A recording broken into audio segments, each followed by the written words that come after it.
Dans les Hautes-Pyrénées, un collectif de paysans s'est monté dans le but de réintroduire des semences anciennes et de les valoriser en créant un atelier de pâtes qui est l'Odyssée d'Angrain.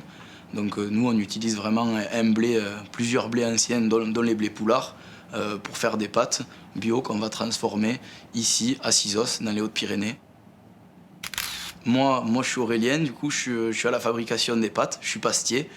Je suis autodidacte, on va dire. On m'a transmis ça par la personne qui travaillait avant moi à l'atelier. Pour fabriquer les pâtes, alors c'est tout simple.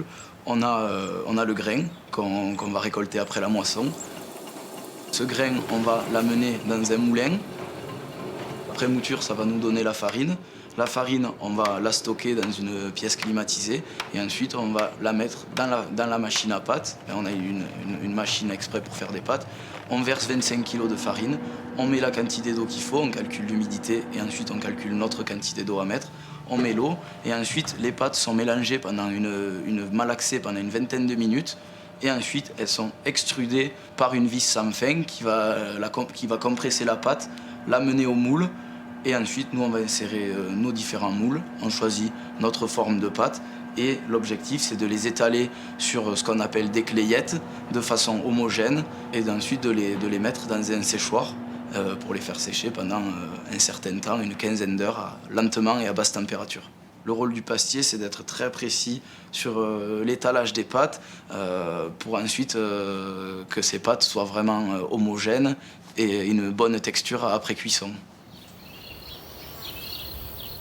Je pense que l'Odyssée d'Angrain, c'est un engagement militant afin de sortir des grosses industries, des grosses coopératives qui vont décider du prix du blé, qui vont donner la technique et faire pousser un blé.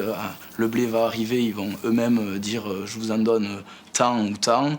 Nous, l'Odyssée d'Angrain, toutes les décisions sont prises collectivement. Tous les agris se réunissent et choisissent la rémunération en début d'année, choisissent quelle quantité ils veulent semer.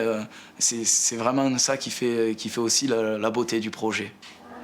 C'est bon, tu y arrives, on monte encore, voilà, et tu me verses toute l'eau. Voilà, sans renverser.